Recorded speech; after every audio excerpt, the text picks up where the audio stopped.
चलिए स्टार्ट करते हैं।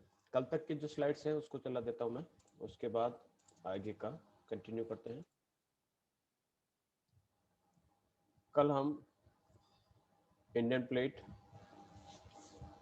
ये इसका एप्सोमेटिक कर्व है, यहाँ तक कंप्लीट हो चुका था और हमने बृहद हिमालय को कंप्लीट कर दिया था और शिवालिक भी हमारा कंप्लीट हो चुका था। हम यहाँ पर पहुँच चुके थे। ये हमारा प्लेन रीजन है और प्लेन्स के अंतर्गत हमने देखा कि ये भाबर और ये विभिन्न प्रकार के जो स्ट्रक्चर्स है ये क्या होता है, उसके बारे में भी हम अभी डिस्कस करेंगे। नेक्स्ट जो है, सबसे पहले हम भाबर पर पहुंचते हैं कि भाबर क्या है। भाबर के लिए कोई स्पेशल दूसरी टर्म यूज नहीं ली जाती है, इसे भाबर ही कहा जाता है। भाबर क्या है तो हम इसको इस प्रकार से डिवाइड कर सकते हैं, जैसे कि हम इंडियन का जो ग्रेट प्लेन है इंडिया का, उसको अगर हम पढ़ते हैं तो पढ़ते समय सबसे पहले हम ये डिस्कस करते हैं कि हमारा जो प्लेन है वो किस प्रकार से पाया जाता है। तो जिस प्रकार से हमने कहा कि शिवालिक है, हम यहाँ से स्टार्ट करते हैं। ये हमारा प्लेन है, उसके बाद शिवालिक है, शिवालिक उसके बाद आपका मध्य हिमालय और फिर ग्रेट हिमालय, ग्रेट हिमालय के बाद हमारा ट्रांस हिमालयन का रीजन आता है। तो इसको अगर हम बताएं कि ये कहाँ है या ग्रेट प्लेन्स कहाँ है, तो ग्रेट प्लेन्स को हम यहाँ से कैलकुलेट करते हैं कि ये हमारा ग्रेट प्लेन यहाँ से स्टार्ट होता है। यहाँ पर जो है हिमालयन अग्र प्रदेश, जिसे हम हिमालयन फ्रंट फॉल्ट कहा जाता है, HFF।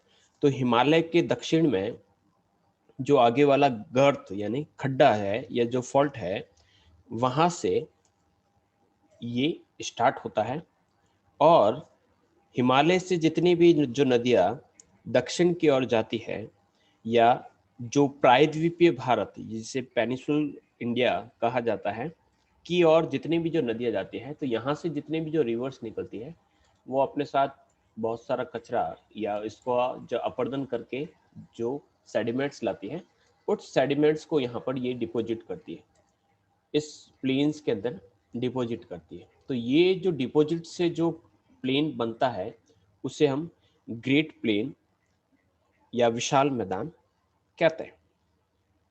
अगर हम कहें कि इसकी एज की बात करें तो भारत का सर्वाधिक नवीन भौतिक प्रदेश कहलाता है, one of the newest physical feature कहलाता है। उसके पीछे रीजन ये है कि देखिएगा, हिमालय, हिमालय से पहले ये था हमारा ट्रांस हिमालय, पहले भी बन चुका था। फिर ये जो रीजन है पूरा का पूरा हिमालयन, ये 33 सागर के अंतर्गत जो जियो श्रृंखलाएं थी उसके कॉम्प्रेस होने से ये बना है। तो सबसे पुराना ये है। और जो प्लेन्स की बात करें तो प्लेन इतने पुराने नहीं है, प्लेन जो है वो काफी नए हैं। इस प्रदेश का उद्भव की बात करें तो जियोलॉजिकल जो साइकिल है उसमें कहा जाता है कि जो चतुर्थ काल था जिसे प्लिस्टोसिन कहा जाता है, उसमें इसका निर्माण हुआ। और इस प्लेन को बनाने में सबसे ज्यादा जो रोल है वह है 3 रिवर्स का, और वो 3 जो रिवर्स है उस रिवर्स का नाम है, एक है सिंधु, एक है गंगा और तीसरी जो नदी है वह है ब्रह्मपुत्र। तो इसको हम सिंधु, गंगा और ब्रह्मपुत्र का मैदान भी कहते हैं। अब इस मैदान की जो लेंथ है, यानी टोटल ये जो मैदान है ये कहां से कहां तक फैला है, तो इसको अगर देखें तो ये जो मैदान है कहां से स्टार्ट होता है, तो ये है पंजाब से लगाकर लगभग पंजाब आपके यहाँ से, ये यहाँ से पंजाब, पंजाब से यहाँ पर ये यहाँ से प्लेन ये स्टार्ट होता है। हालांकि राजस्थान का भी ये शामिल किया जाता है और इसके साथ लास्ट यहाँ पर नागालैंड तक, यानी इस हिमालयन रीजन के बीच में ये पूरा का पूरा जो है ये पूरा का पूरा प्लेन है और लगभग 3200 किलोमीटर की लेंथ में। हिमालय जो है वो तो केवल 2400 किलोमीटर की लंबाई में, ये 3200 किलोमीटर की लंबाई में देखने को मिलता है।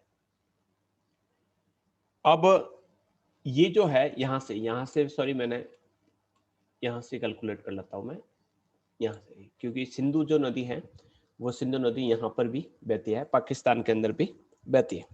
भारत की अगर बात करें तो भारत में ये यहाँ से यहाँ तक हिमालय के पास पास है, तो भारत में इसकी जो लेंथ है वह है 2400 किलोमीटर। जितना हिमालय है उतना ही ये चौड़ा है, आपके लंबा है। चौड़ाई की बात करें तो चौड़ाई जो है इसकी यहाँ पर वेस्ट में ये जो पोर्शन है ये काफी चौड़ा है, तो इसकी चौड़ाई यहाँ पर लगभग 500 किलोमीटर है। 500 किलोमीटर ये वेस्ट के अंतर्गत चौड़ा है।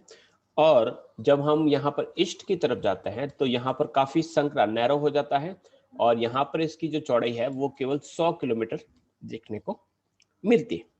अगर गहराई की बात करें कि ये जो गहराई है कितनी है, तो इसका डेप्थ के अंतर्गत जाए तो लगभग 2 किलोमीटर या फिर हम कहें 2000 मीटर ये डेप्थ रखता है।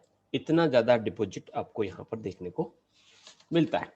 अब ये पूरा का पूरा जो क्षेत्र है, इस मैदान का लगभग आधा भाग जो है उत्तर प्रदेश के अंतर्गत आता है, और आधा आधा यानी यूपी के जो अंदर है, यानी यूपी का जो रीजन है सबसे ज्यादा जो पोर्शन है इसका वह इस यूपी वाले रीजन के अंतर्गत आता है।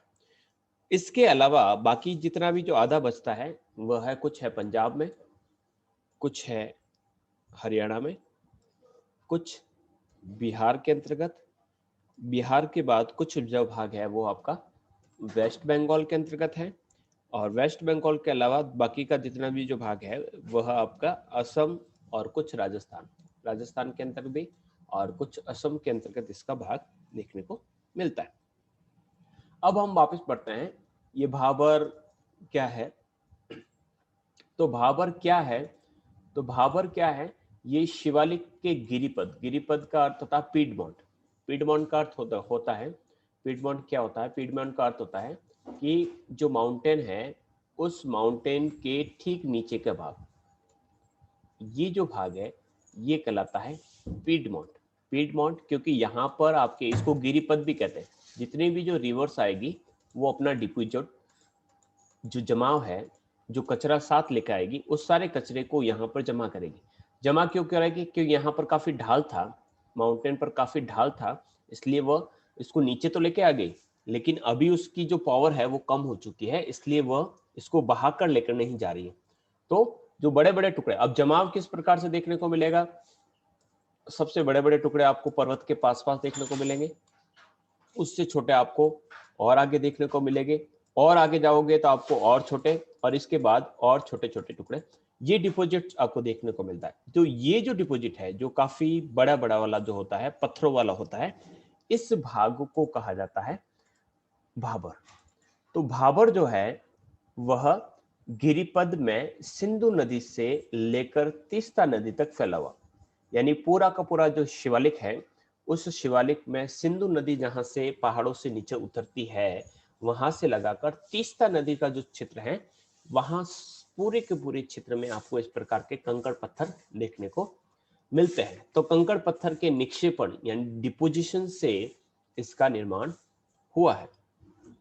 यहाँ नदियां इन्हीं कंकड़ पत्थरों के बीच में लुप्त हो जाती है और दिखाई नहीं देती है। अब लुप्त कैसे हो जाती है, लुप्त होने का अर्थ ये नहीं है कि वो गायब हो गई, यहाँ पर लुप्त होने का अर्थ है जैसे कि पहाड़ है और पहाड़ से जो नदी उतरेगी, तो यहाँ पर मैंने कहा कि यहाँ पर कोई नदी जो है वो यहाँ से नीचे उतर रही है, तो यहाँ पर नीचे उतर रही है। अब नीचे उतरते समय यहाँ पर इन्होंने क्या किया कि बड़े बड़े कंकड़ पत्थरों को यहाँ पर जमा कर दिया, ये पहले से ही कंकड़ पत्थर यहाँ पर बहुत जमे हुए, और ये कंकड़ पत्थर वाला जो रीजन है, इस कंकड़ पत्थर वाले रीजन को कहा जाता है भाबर।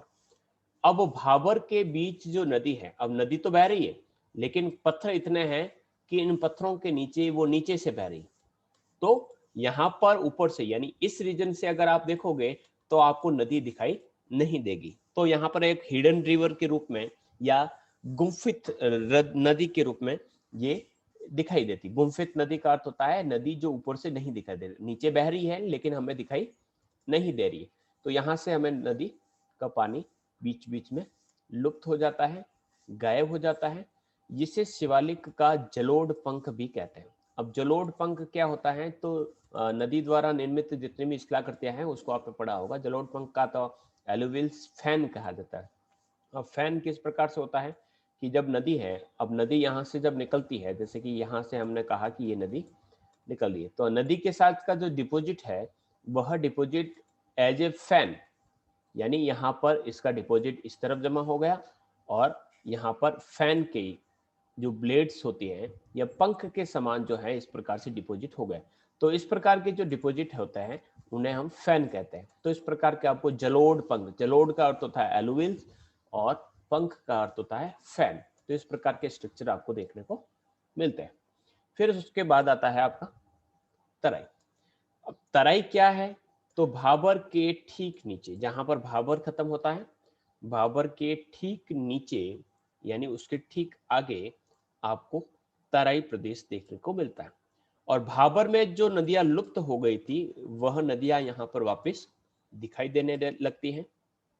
काफी समतल क्षेत्र है, इस कारण नदियों का जो पानी है वह इधर उधर फैलकर दलदल का निर्माण करता है। तो यहाँ पर आपको दलदल देखने को मिलेगा, काफी महीन रेत देखने को मिलेगी, क्योंकि जो बड़ी बड़ी रेत होगी वो पहले जो भाबर वाला क्षेत्र है वहीं पर रुक जाएगी, तो उसमें से जो छनकर महीन सी जो रेत है, चिकनी मिट्टी जो है उन पत्थरों के बीच से निकलकर यहाँ पर आ जाएगी और वहां पर दलदल मिलेगी।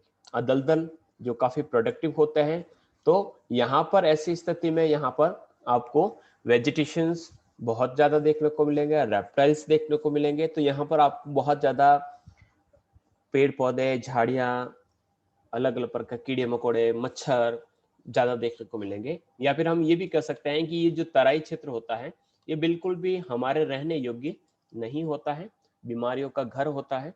और यहाँ पर विभिन्न प्रकार की जो बीमारियां हैं वो हमें देखने को मिलती है। तो यहाँ पर घने जंगलों के क्षेत्र देखने को मिलते हैं। दूधवा नेशनल पार्क जो है इसी क्षेत्र के अंदर स्थित है। जैसे ही आपके भाबर खत्म होता है तो उसके बाद आता है बांगड़। बांगड़ और खादर, ये दोनों स्ट्रक्चर इस प्रकार के हैं, जैसे कि हमने कहा कि ये हमने इस प्रकार से कोई एक स्ट्रक्चर बनाया और कहा कि नदी जो है यहाँ पर बह रही है, ये नदी का एरिया है, ठीक है। और नदी का जो एरिया है उसमें ये जो भाग है, अब नदी के अंदर पानी बढ़ेगा, जब बाढ़ आएगी तो नदी का पानी यहाँ तक आ जाएगा। ये नदी जो यहाँ बह रही है यहाँ तक, तो यहाँ पर हमेशा पानी पहुंच जाएगा। तो बाढ़ का पानी जहां पर हर साल पहुंच जाता है वो खड्डे वाले स्थान यानी निचले लोलैंड से। अब ये लोलैंड्स में पानी हमेशा भर जाता है, तो वहां पर हमेशा पानी भरा, पानी के साथ जो मिट्टी है वो मिट्टी यहाँ पर डिपॉजिट हो गई, यहाँ पर मिट्टी की नई परत बिछ गई, जो एलुविल न्यू एलुविल सॉइल, यहाँ पर भी न्यू एलुविल सॉइल्स। जब भी बाढ़ खत्म होगी तो नदी वापस इस एक्चुअल सिचुएशन में आ जाएगी। तो ऐसी स्थिति में यहाँ पर जब पानी भरा था तो पानी के साथ जो मिट्टी थी वो डिपॉजिट हो गई, तो यहाँ पर हर साल मिट्टी की एक नई परत बिछा दी जाती है। तो ये कृषि के लिए काफी लाभकारी होती है। तो खड्डे वाले क्षेत्र, खद से खड्डा, खद से खादर, याद रखिएगा। ये लॉलैंड्स एरिया है जहां पर आपको नवीन जलोढ़ के जमा होने से बना हुआ चित्र है। काफी नीचा होता है इसलिए पानी पहुंच जाता है। यहाँ पर बाढ़ का पानी हर वर्ष पहुंचता है, हर वर्ष मिट्टी की एक नई परत बिछा दी जाती है और काफी कृषि के लिए काफी बढ़िया होती है। इसी खादर को यूपी में खादर कहते हैं, लेकिन पंजाब का जो रीजन है इसे यहाँ पर बेट नाम से जाना जाता है। अब बढ़ते हैं बांगड़। बांगड़ का जो क्षेत्र है इसका अर्थ होता है, ये पहले यहाँ पर पानी जो है, पहले नदी जो कह सकते हैं, नदी अब धीरे धीरे नीचे चली गई। जैसे नदी जो थी पहले यहाँ पर बहती थी, लेकिन अभी जो नदी है वो काफी नीचे चली गई, उसका ये जो भाग है वो काफी नीचे चला गया। तो यहाँ पर पहले पानी भरता था तो यहाँ पर मिट्टी का जमाव हुआ करता था।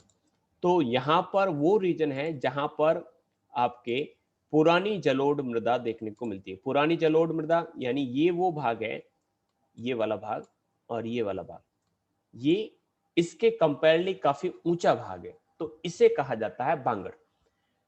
ये उत्तर मैदान का सबसे विशालतम भाग है जहां पर आपको ओल्ड एलुवियल सॉइल यानी प्राचीन जलोढ़ मृदा आपको यहां पर देखने को मिलेगी। यह खादर की तुलना में काफी अधिक ऊंचा क्षेत्र है, काफी ऊंचा है, जैसे कि हमने इस डायग्राम में बनाया है। यहाँ पर बाढ़ का पानी नहीं पहुंच पाता है, जो हमने यहाँ पर दिखाया है।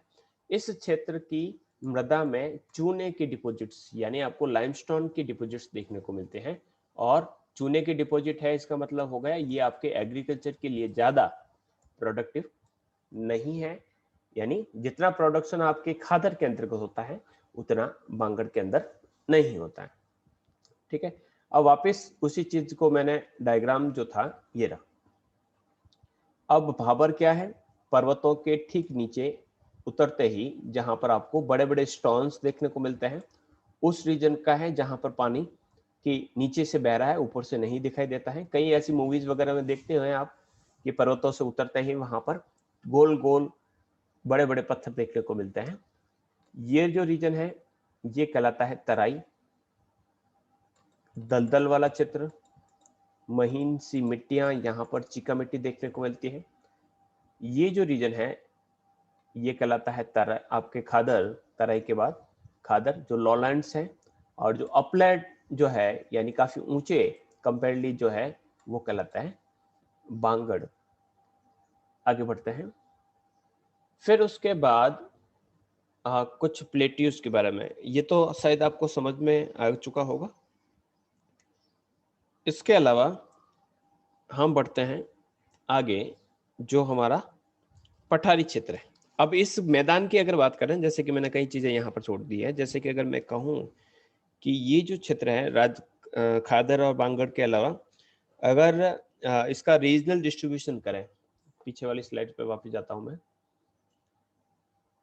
रीजनल डिस्ट्रीब्यूशन की बात करें तो रीजनल डिस्ट्रीब्यूशन में आप देखेंगे कि ये जो पूरा का पूरा जो क्षेत्र है इसको केवल इतना ही नहीं बांट सकते। इसमें अगर हम डिवाइडेशन करें तो हम इस प्रकार से करेंगे कि जो ये मैदान है, इस मैदान को हम कई भागों में डिवाइड करते हैं। अब कई भागों का अर्थ हो गया, पीछे कल की जो स्लाइड थी उसके अंतर्गत मैं आपको दिखाऊंगा, ये देखिएगा, ये क्षेत्रीय या प्रादेशिक विभाजन। अब क्षेत्रीय और प्रादेशिक विभाजन के अंतर्गत जो प्लेन है उस प्लेन को हम 3 से 4 भागों के अंतर्गत डिवाइड कर सकते हैं। तो सबसे पहला जो है वह है पंजाब और हरियाणा का। ठीक है, ये पंजाब और हरियाणा का, ये पंजाब और हरियाणा का मैदान। अब पंजाब और हरियाणा का मैदान है तो यहाँ पर मेन जो रिवर्स है जो इसको क्रिएट कर, देखिए प्लेन है तो प्लेन किसी न किसी नदियों के द्वारा डिपॉजिट से बने होंगे। तो ये जो प्लेन है ये सिंधु और सतलज दो नदियां हैं, एक तो आपका इंडस रिवर और एक है सतलज। इंडस और सतलज ये दोनों नदियां मिलकर इस प्रकार के डिपॉजिट को बनाती हैं, जिसके अंदर आपके पंजाब, हरियाणा और दिल्ली का प्रमुख क्षेत्र रहेगा। सिंधु सतलज के अलावा उसकी जो ट्रिब्यूटरीज, जो सहायक नदियां हैं, जिसमें आपका व्यास है, रावी है, ये देखने को मिलती है। जैसे कि आपने नाम सुना होगा, यहाँ पर जो नदियां हैं, नदियां में जैसे कि पंज आब, आब शब्द एक शब्द होगा AAB। आब का अर्थ क्या होता है, जैसे पंज आब PUNJAB। अब जो ये AB और पंच, पंच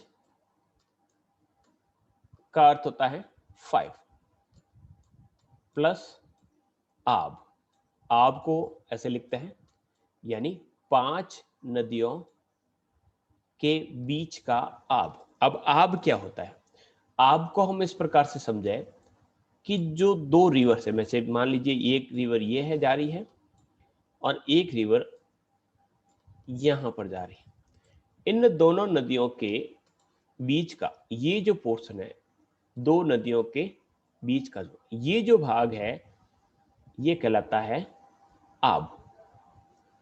तो पंजाब जो है वहां पर 5 नदियां, जिसके अंतर्गत सबसे पहले झेलम, चेनाब, रावी, सतलज और व्यास।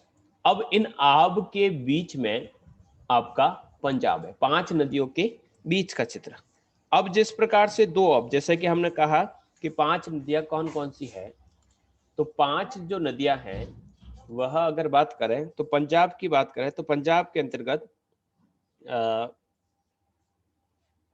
एक तो है आपके झेलम, झेलम के बाद चिनाब, चिनाब के बाद रावी, सतलज और व्यास। ये सारी की सारी जो नदियां हैं वह इंडस रिवर या सिंधु नदी की सहायक नदियां। अब इन नदियों के बीच में, नदियों के बीच का अर्थ हो गया कि इन नदियों के बीच का चित्र, जैसे कि अगर हम कहें, यहां पर 5 लाइनें मैं बना देता हूं। एक सतलज और व्यास के बीच में, रावी और सतलज के बीच में, इन दो नदियों के बीच में और इन नदियों के बीच में। ये बीच में एक प्लेन है। अब इस प्लेन को दो आब कहा जाता है। जैसे कि अगर हम कहें कि जो सतलज है और सतलज और व्यास के बीच का जो भाग है उसे कहा जाता है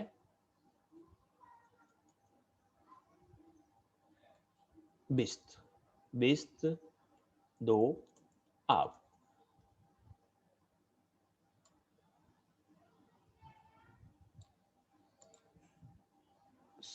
वी सत, देखिएगा, वी विस्त कहते हैं, वी का व्यास, सत विस्त यानी व्यास और सतलज के बीच का। इसको हम इस प्रकार से लिखें VISAT। तो आप VY कर लेता हूं मैं ताकि आप इस प्रकार से याद करेंगे। ये दो आब है, व्यास और सतलज के बीच का जो प्लेन है वो कहलाता है बिस्त। इसी प्रकार से व्यास और रावी, व्यास और रावी, यहाँ पर दो नदियों को थोड़ा मैंने ऊपर नीचे लिख दिया है, मैं आपको यहाँ पर नीचे लिखता हूँ। एक जो दो आब है जिसमें व्यास और उसके साथ रावी, व्यास और रावी जो नदियां हैं उन दोनों के बीच का जो मैदान है, यानी इसके दोनों के बीच में, ठीक है, तो इसका जो नाम है वह है बारी, बारी या वारी भी कह सकते हैं। रा से हो गया रा, री जो है उसका रा वी, या रावी से बारी, ये दोनों शब्द मिलकर इस प्रकार का बनाते हैं। इसके अलावा रावी और चिनाब, ये है रावी और चिनाब, इन दोनों के बीच का जो है दो आब उससे कहा जाता है रचना। नाम देखिएगा दोनों नदियों के साथ। इसी प्रकार से जो झेलम और चिनाब के बीच का जो क्षेत्र है उसे कहा जाता है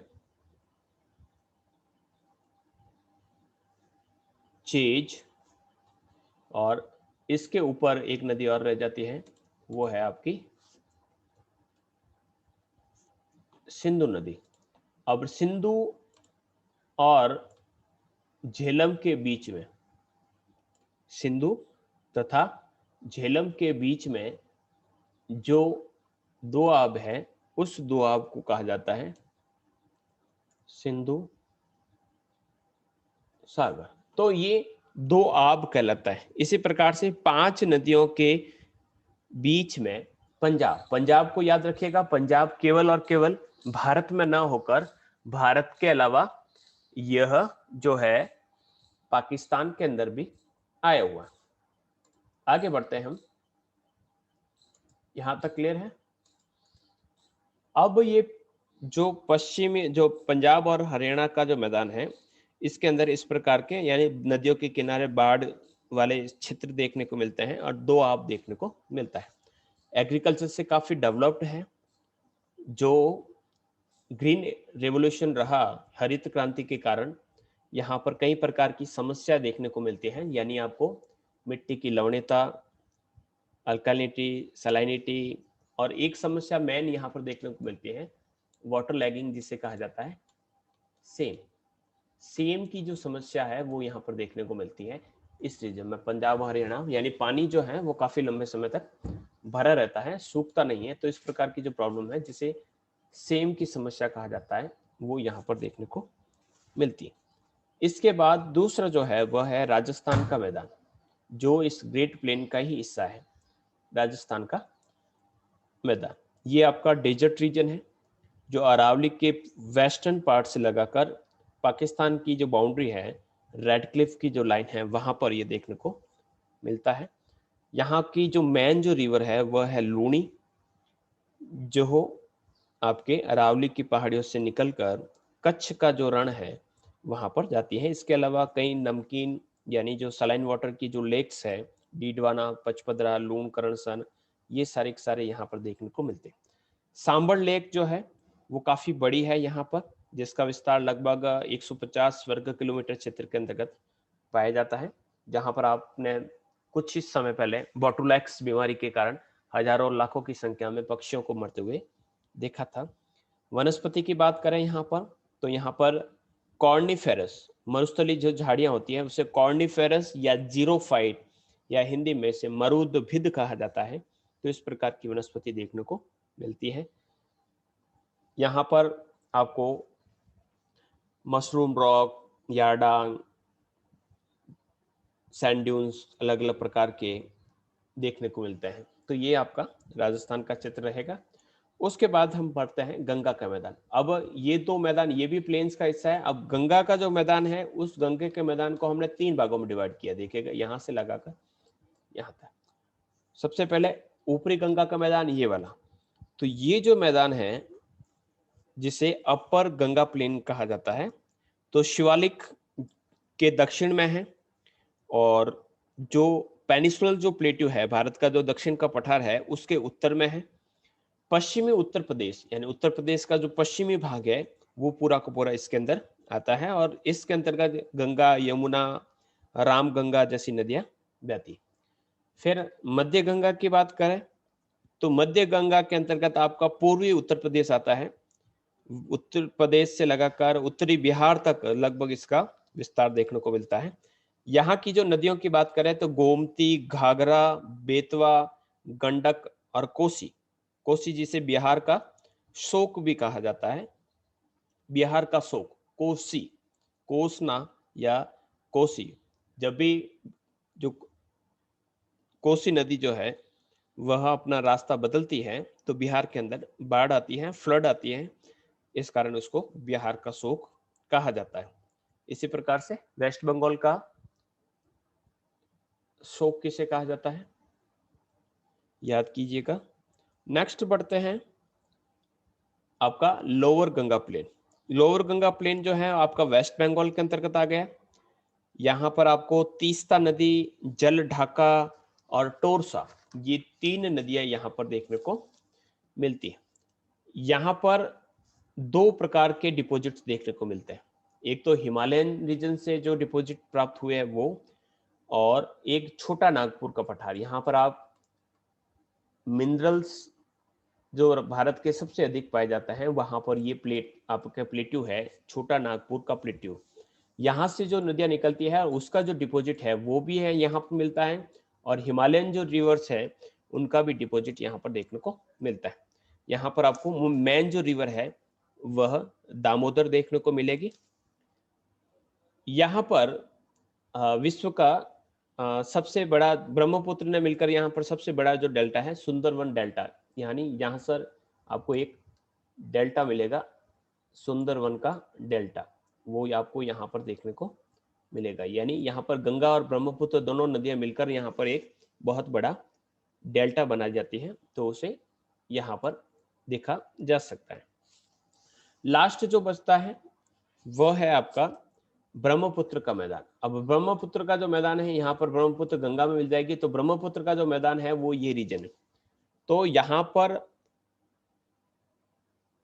हिमालय तथा शिलोंग, शिलोंग का जो पठार है मेघालय के अंतर्गत, यहाँ पर आपको शिलोंग का पठार, शिलोंग के पठार से लगाकर हिमालय के बीच तक ये आपको प्लेन्स देखने को मिलेगा।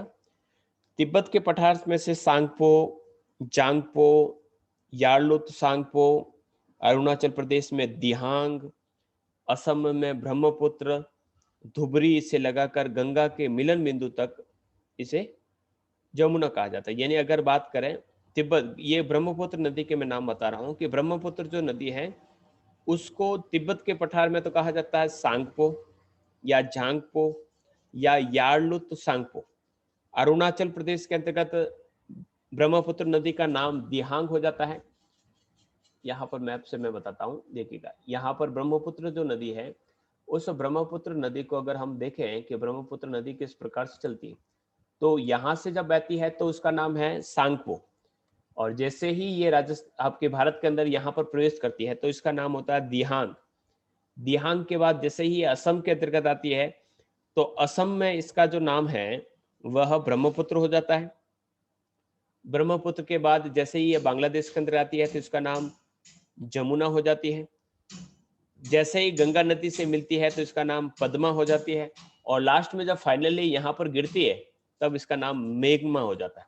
इन्हीं दोनों के बीच में यहाँ पर एक द्वीप है, नदी द्वारा निर्मित द्वीप, जो विश्व का सबसे ज्यादा जनसंख्या वाला नदी निर्मित द्वीप है, सबसे ज्यादा पॉपुलेटेड आइलैंड है जो नदियों के द्वारा बनिया है। इसका नाम है माजुली।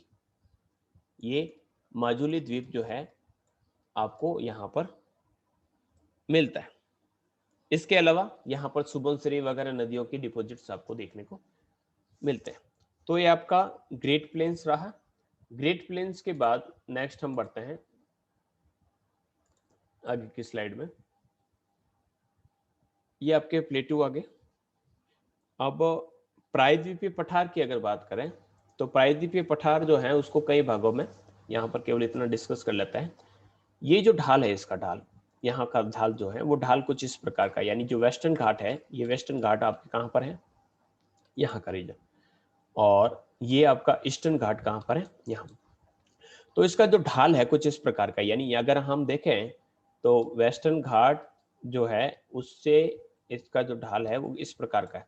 यही कारण है कि जो सारी की सारी जो रिवर्स होती है वह ईस्ट की तरफ अपना पानी लेकर जाती है, वेस्ट की तरफ अपना पानी नहीं लेके जाती है। फिर भी यहाँ पर बहुत अलग अलग प्रकार के जो प्लेट्यूज आप देख पा रहे हैं, तो अलग अलग प्लेट्यूज यहाँ पर देखने को मिलते हैं। तो राजस्थान के ठीक नीचे एमपी में आपका मालवा पठार है, उसके बाद यहाँ पर आपको बुंदेलखंड, बघेलखंड, छोटा नागपुर का पठार, दक्कन का plateau, plateau of Karnataka, Shillong का पठार या मेघालय का पठार, और कार्बी ओंगलोंग का पठार। ये कुछ पठार हैं जिसको हम नेक्स्ट क्लास के अंतर्गत डिस्कस करेंगे।